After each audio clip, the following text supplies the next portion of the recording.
From Transport Topics in Washington, D.C., this is RoadSigns. Here is your host, Seth Clevenger. Thank you for listening to RoadSigns, the podcast series from Transport Topics that explores the trends and technologies that are shaping the future of trucking. In this episode, we're going to examine the dramatic growth of onboard video in the trucking industry. A decade ago, video systems were still just a niche offering, but today you'll find everything from basic dash cams to sophisticated video-based safety systems installed in trucks. But what's driving this expansion of onboard video in trucking? And where is this technology going in the future? We'll set out to answer those questions in this episode. To get a better sense of what's happening in the onboard video market, I recently sat down with two technology suppliers that are offering different types of video systems for commercial trucks. Later in the program, you'll hear from Jim Angel, Vice President for Trimble's Video Intelligence product line. But let's start with my conversation with Adam Kahn at Netrodyne, one of the newer players in this market.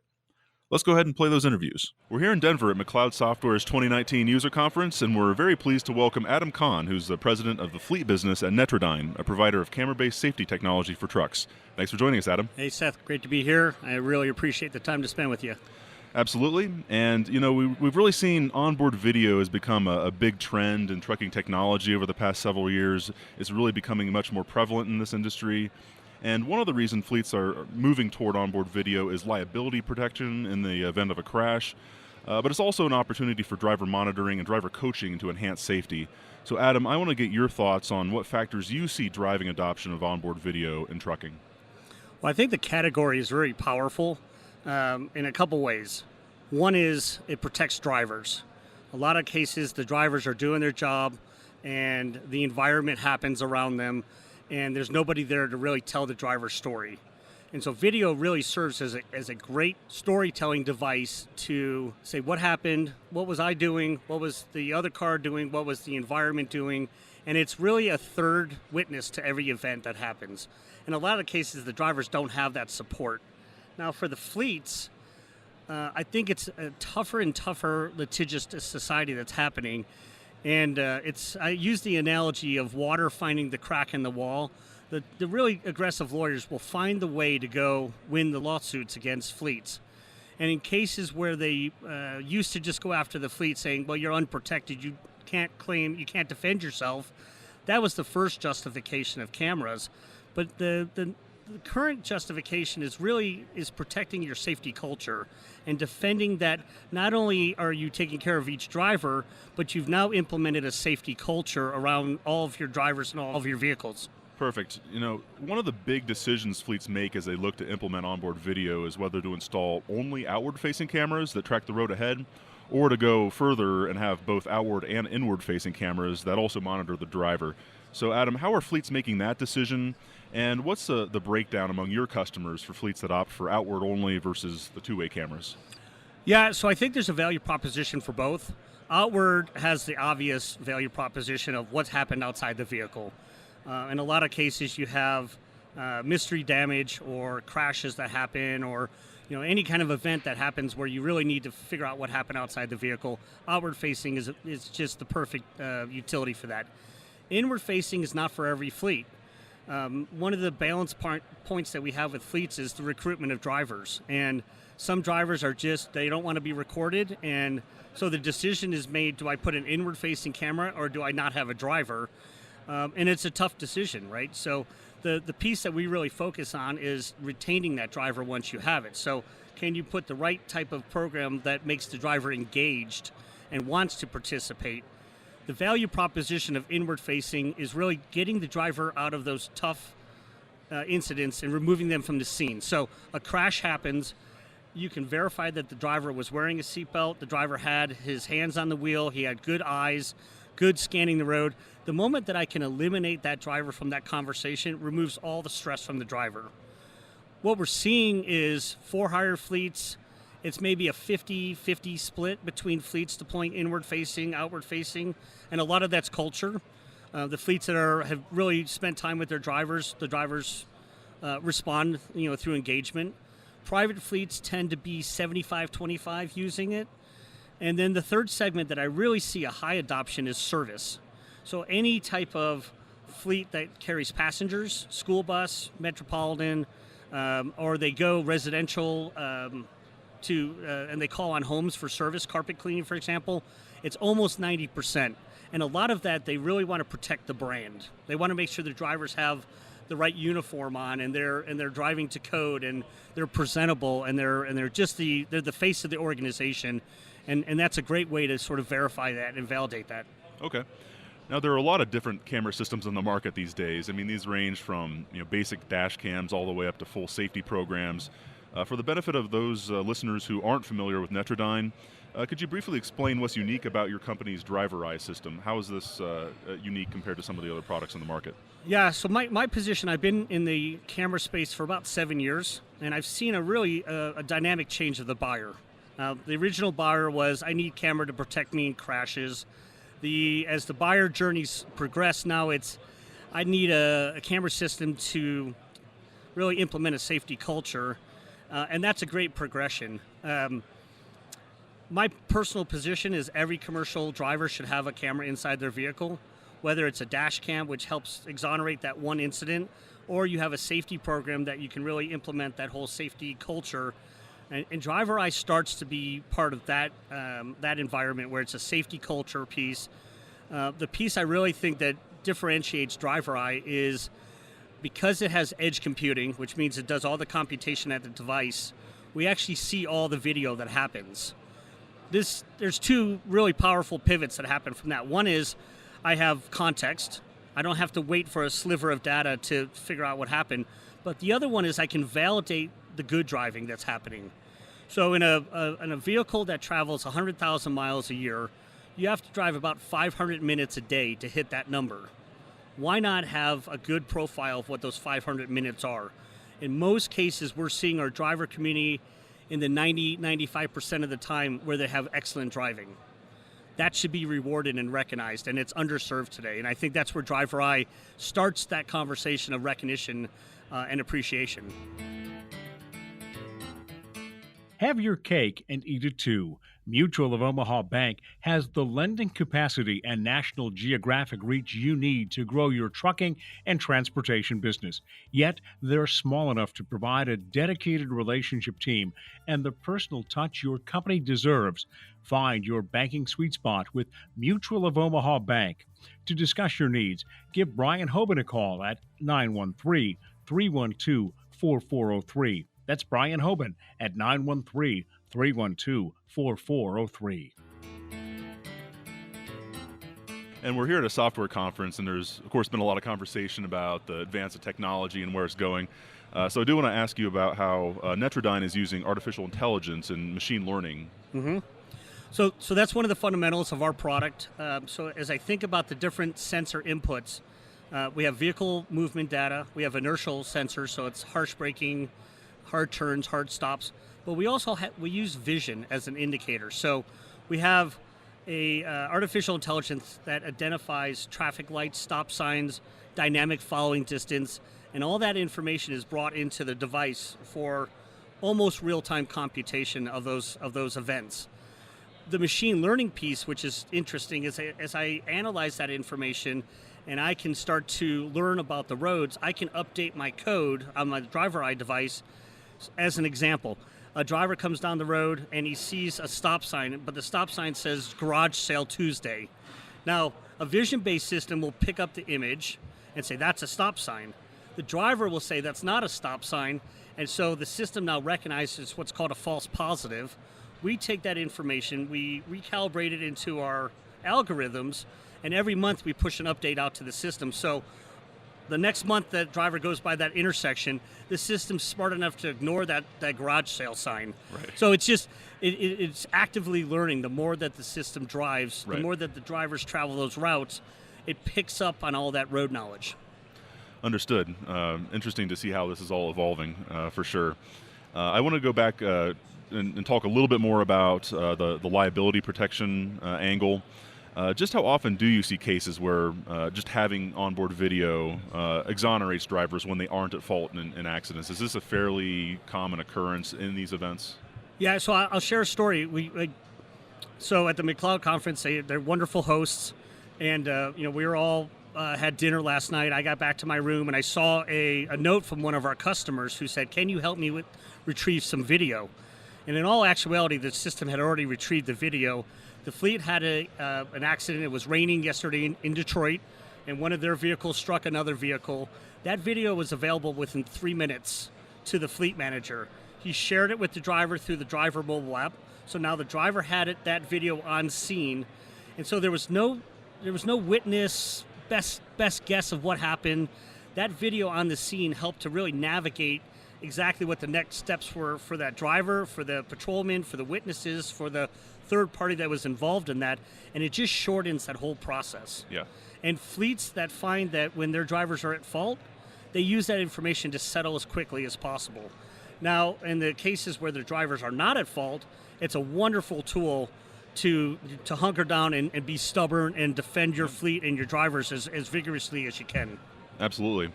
And again, shifting to the driver monitoring and safety side of this, I think it's important to note that driver monitoring doesn't have to just be punitive. This can also be a way to reward safe drivers, right? What's your approach to that? Well, we have a feature called Driver Star. And an example of a driver star is a vehicle is in the right-hand lane, driving your speed, having good following distance. Somebody comes and cuts you off. The right training is to create space.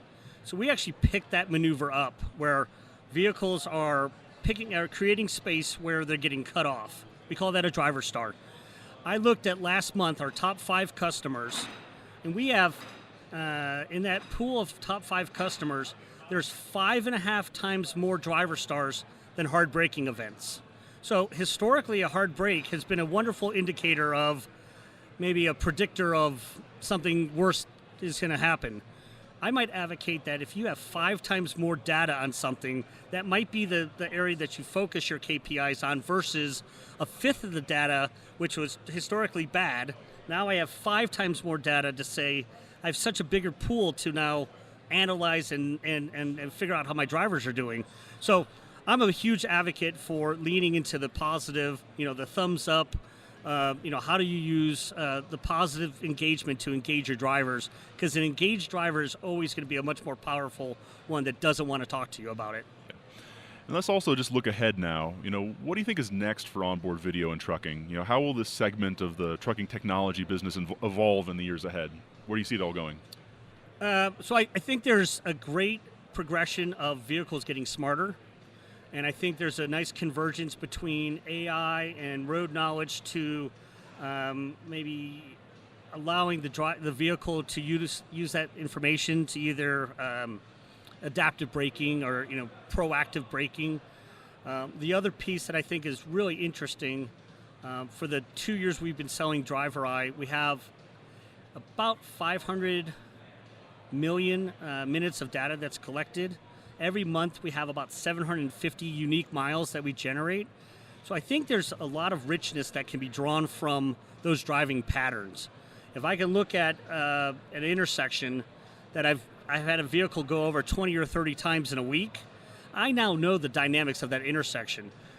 What's the light pattern? What's the speeding pattern? How many vehicles are typically in that intersection? And it's really powerful information when you take that data set and now you embed it back into something like McCloud, and now you have smart dispatch with road knowledge, with safety parameters. It starts to create a richer set of intelligence in terms of fleet productivity. Yeah, certainly a lot of room for growth, and it'll be exciting to watch in the years ahead. Absolutely. Well, I think this is a good point to wrap it up, but thanks again for taking time out of a busy conference to share your thoughts with us, Adam. No, I appreciate the time. Thanks, Seth. Absolutely. Did you know you can ask Alexa to open Transport Topics? In just 1 minute, you will hear the biggest trucking headlines of that day. Be prepared and start your morning off right with Transport Topics. We're here at Trimble's 2019 Insight User Conference in Houston, and next up, I'm pleased to bring in Jim Angel. He's the Vice President of Video Intelligence at Trimble. Thanks for joining us, Jim. Glad to be here. Thank you. So we've really seen a lot of growth in onboard video in the trucking industry over the past 5 years or so, and there are a number of reasons for that, I think. That includes liability protection and, of course, driver coaching. But Jim, I want to get your thoughts. What do you see as the main factors driving adoption of video that we've really seen in the last handful of years? Well, I think you're exactly right. I think those are still the two primary purposes and reasons. Statistics tell us that our truck drivers are only at fault about 20% of the time. And so that exoneration from liability is a huge reason, and quite honestly, the number one ROI reason that you get for video. But it does go farther than that, and that is the ability to visually show that driver opportunities of improvement that can then reduce that 20% to 16, to 14, to 12, to make those drivers safer as well. And without that visualization, you really don't get the opportunity of coaching by only data alone. And then probably if you added a third to that, it's really just, I want to know the whole story. There are situations where that truck driver is not involved with another vehicle, but maybe something happened to the driver. Maybe it's just running off the road, things like that. Video gives you kind of a better way to wrap your arms around what was the root cause, what can I learn from that to make my operation better, to make my driver safer? Is there things about my equipment that I need to know? So I think it's kind of that more information's better as we try to prove data. I think it's the same thing with video. Is the more information I can get, the better operational decisions I can make. So I think it's definitely heavier in the first two, without a doubt. But I think you start to gain additional benefit after you get creative with the solution. Okay. And, just how often do your customers encounter a situation where the video exonerates drivers who weren't at fault in an accident? Do you see this come up fairly regularly? I mean, how often is that occurrence? Oh, absolutely. And it probably would have been a really good idea to just start keeping a scorecard of the emails and the phone calls that we get. One of my favorite is an email that we've got, and we actually had to recover the video for this client because the tractor had heavy damage, had fire damage, abrupt power shutdown. So they sent us the DVR, we recovered it. And the simple email that I got back is that, can't thank your team enough, Jim. This video is probably worth over $1 million to us. And so that's really just that is an example of the story we get, or their driver that didn't get the ticket, or the case that they thought was going to be a $150,000 claim. It would be great to know what the actual number is, but those consistently come in. And obviously, the fact that we've had very little churn of customers and they love our product, they're expanding, and that, we've doubled in size over that same period of time. I think that just speaks very, very well of the product and the benefits that it provides to the carrier. Sure. And as video has become more popular in the trucking industry, we've also seen a lot of new players come in. There are a lot of technology companies that are offering systems.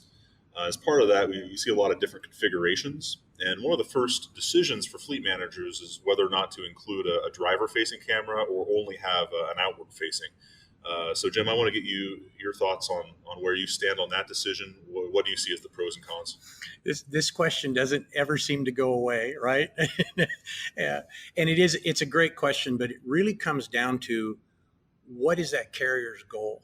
And I always try to point out that, somebody hauling hazmat is a completely different situation than somebody hauling just dry freight, right? And so there might be company policy reasons that they want to know, is a driver smoking in the cab or something like that. I think when you look at that type of criteria, then yeah, that's probably the information you want. Now, on the flip side of that is I think everybody has to be aware of the fact that anytime your driver's involved in an incident, that plaintiff attorney is going to come knocking and they're going to say, I need 6 months of whatever you have. And so let's say 3 months ago, there was an example of a driver holding his cell phone, or maybe a driver that had a big gulp in his hand and didn't have his seatbelt strapped up. The plaintiff attorney wants to make a huge deal out of the fact that, hey, you never dealt with that. And if you would have dealt with that, maybe that driver wouldn't be here today and wouldn't have been involved in this accident where my client ran into the side of it, right? And as silly as that sounds, right, that is some of the things that in our litigious environment that our carriers are dealing with. So I think it really comes down to what's important to the carrier. And as a decision's being made, when you look at the vendor's availability, is what do they have as important to my organization? And do they have the right equipment, the right coverage, and are able to provide what that company's goal ultimately is and what they want to try to achieve? Yeah, that makes a lot of sense. Again, trucking is very diverse. Everybody has their own niche, and the right answer for one fleet is not necessarily the right answer for another. But one thing I will say, of course, is that for onboard cameras to work, to have a successful deployment, you do need the buy-in from the drivers. So how can fleets ensure that their drivers accept the technology as a fleet looks to add cameras in or around the vehicle? Communication's key. And in a lot of these cases, there are drivers within their fleet already that have a GoPro, have their own type of camera. Maybe they even use their phone in some methodology. And I think using those guys as examples, or those gals as examples, is a good way to say, you know what, we see the importance of this. There has been videos that you've brought forward that absolutely exonerate you. Your driving technique weren't your fault. Therefore, you're keeping your job. Therefore, you're keeping us stronger because we're not paying out false claims. And I think that's the way you have to talk to the drivers about it. This is about you. This is about your job protection. It's about your company's protection. And use the statistics. Guys, we know you're only at fault less than 20% of the time. Let us have the right tool to be able to take advantage of those odds. And then, yeah, by the way, if we spot something that you could do a little bit better, wouldn't you want us to talk to you about that? So I think communication's key. And I think drivers, particularly now, and you mentioned over the last 5 years, you are seeing a very high level of acceptance because that clear communication's done and drivers do see the advantages of it. Sure. And at Trimble, you've integrated side cameras as part of your product, to give you closer to a 360-degree visibility around the vehicle. What kind of options are available these days? What kinds of additional cameras can you add to the system? And roughly what percentage of your customers are installing side cameras or other cameras beyond just the cab camera? So we actually do have a rear-facing camera available too for backup. We use a wireless transmitter and receiver, so that is optional and available for a tractor-trailer application. We definitely see a higher level. I would say approximately a third of our customers are using the right and left. And I think one of the stronger reasons we see maybe a little bit larger request for that in our business is that because we integrate with our Trimble telematics platform, we can bring that visual application into the cab as well. So the majority of our displays, you can actually, by putting the blinker to the right-hand side, we can bring that blind spot view into the cab for the driver.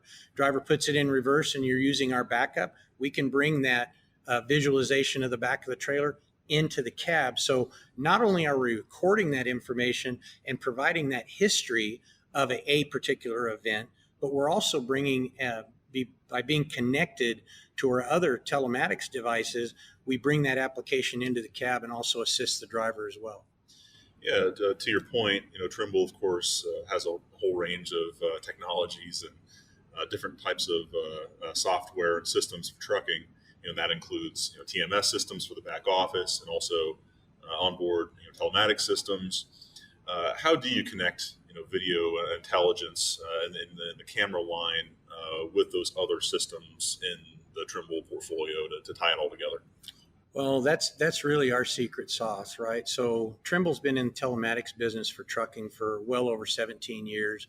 And when we kicked video off 4 or 5 years ago, it has been 5 years ago now, we wanted to make sure that we took advantage of that data.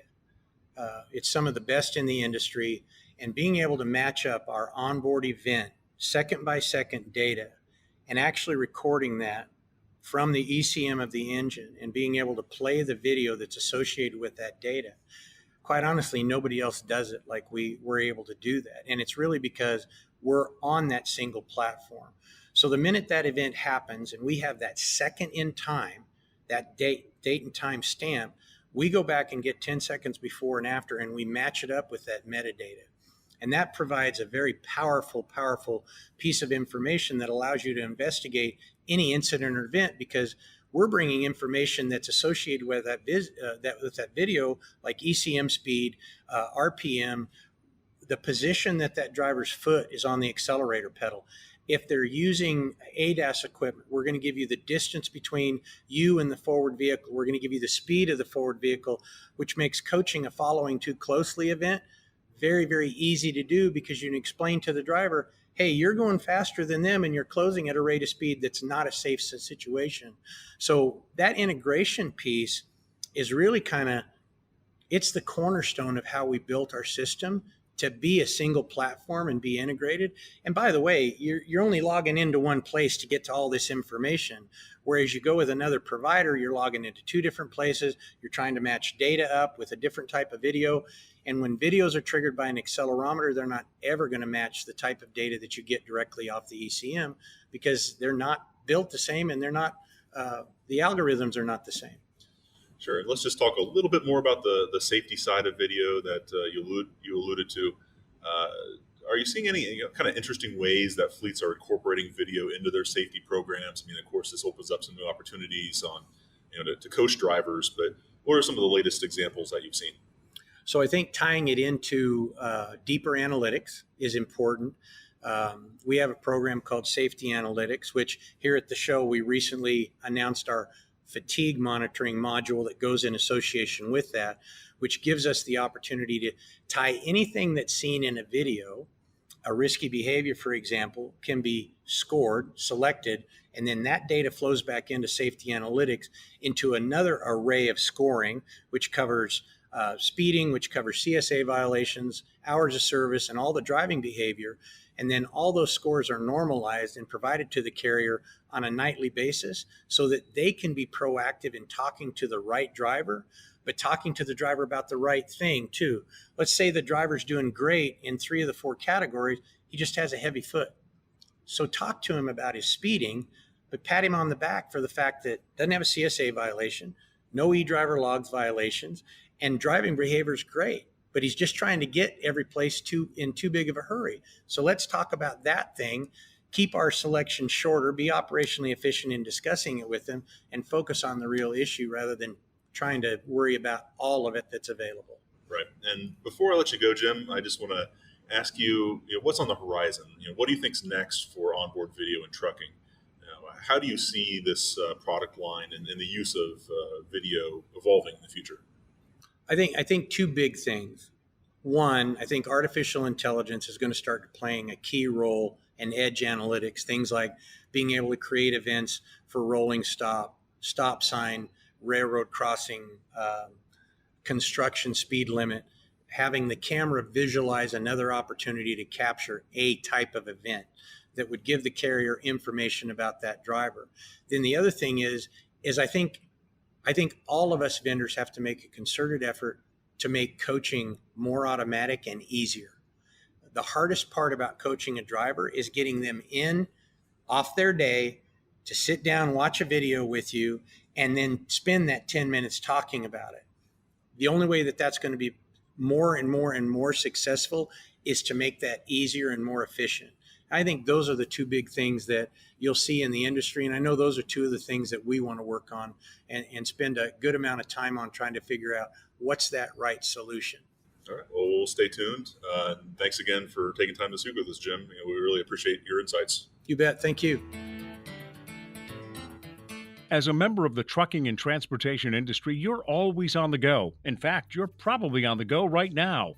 That's why Mutual of Omaha Bank has developed a mobile banking platform that connects with your business's existing software and allows you to bank whenever and from wherever you want. Mutual of Omaha Bank, here to help keep you going. To discuss your needs, give Brian Hoban a call at 913-312-4403. That's Brian Hoban at 913-312-4403. Before we wrap up, let's take a moment to reconsider our original questions. What factors are truly driving the expansion of onboard video in trucking, and how will this technology evolve in the future? For many fleets, video has become an integral part of their safety programs. They're using video for driver coaching and to eliminate dangerous driving habits proactively. It's also clear that liability protection is driving adoption of onboard video. Nuclear verdicts and expensive settlements have made it important for fleets to capture a record of what happens out on the road and protect themselves when their drivers are involved in crashes that they didn't cause. Trucking is a fragmented industry with many diverse applications, so it's no surprise that different fleets are using video in many different ways. As time goes on, fleets will find more uses for video to enhance safety and improve their operations. And considering the urgency for fleets and drivers to protect themselves from false claims, expect to see some form of forward-facing camera in the cab of virtually every truck on the road, from the largest fleets down to owner-operators. That's it for Season 4 of Road Signs, but we'll return soon with more episodes exploring the trends and technologies that are transforming the trucking industry. Until then, I'm Seth Clevenger. Thank you for listening.